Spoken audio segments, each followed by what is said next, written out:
reflecting on the pearl of great price, Father Ron Roldheiser writes the following. A woman I know tells this story.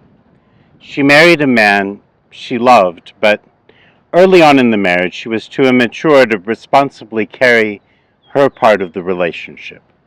One night she went to a party with her husband, drank too much, and left the party with another man. Eventually she sobered up and repentantly found her way home, fully expecting the marital skies to be ripped asunder with anger.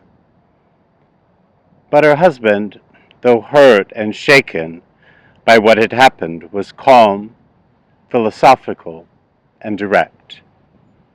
When she walked sheepishly into the room, he demanded neither an explanation nor an apology. Ultimately, what is there to say? He simply said to her, "I'm going away for a few days, so that you can be alone, because you need to decide who you are, a married woman, or are you something else?" He took a 3-day sabbatical from her. She cried, sorted out the question he had put to her, and now, years beyond this painful incident, she is inside a solid marriage, and infinitely more aware that the pearl of great price comes precisely at a great price. Every choice is ultimately renunciation. We don't like that, right? Whether it's because we're made on the horizon of God, of the divine, our spirituality connects us to eternity and we want everything, or maybe just because we're selfish and we want everything. And it takes some learning in life to realize that choosing means relinquishing, and that I can't choose everything, because if I choose one, I leave aside many others. And I think this is a very important teaching of Jesus, not just about the various aspects of our lives, but about our relationship with God, about being a disciple of Jesus Christ. That if I choose this, it will have repercussions. There will be things that are incompatible. I will have to suffer and struggle in different ways. That this choice, though, is a choice of love.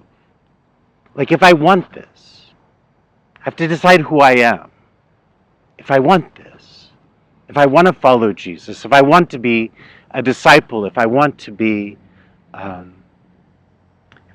minister of God, if I want to be a missionary,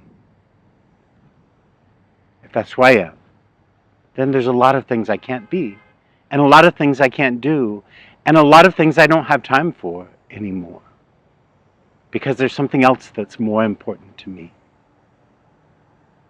And for each of us to kind of consider, what is the pearl of great value, of great price?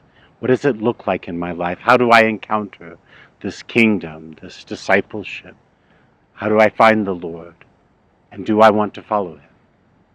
And if I want to, what will that mean in my life? But I would like to turn this upside down, because the parables almost always mean something more when you turn them upside down. And it's possible that God is the pearl, the kingdom is the pearl of great price, and I should search for it, and when I find it, I should give up everything and take it home with me. Maybe. But maybe Jesus, maybe God, is searching for the pearl of great price. And maybe when Jesus finds it, when he finds me, when he finds you, he says, I want that. And He is Son of God. He is Messiah. He is Savior. He says, I am. And I will. And He gives up everything. He gives up everything. He gives up heaven. He gives up the beatific vision. He gives up comfort. He gives up security. He embraces a cross. He's nailed to it and dies there humiliated. Because He knew that He wanted this pearl, to Him of great worth. That you are of incredible worth to God. And He chose to give up everything for you. A beautiful parable. Probably a good lesson to grow into in our lives. The maturity to recognize that a choice involves renunciation. That I can't have everything. And that when I choose between priorities, I do something good. You know, I think most of us want to do what is good. It's just that most of us want to do a bunch of other stuff too. And they're not always compatible. So there's a good lesson there for me and you as we mature in our ability to make choices. But I think there's also a deeper message that is very true in Jesus' ministry, that is very true in our relationship with God, that He searched for me, that He found me, and that He decided that I was worth giving up everything for. And He gave up everything to have me.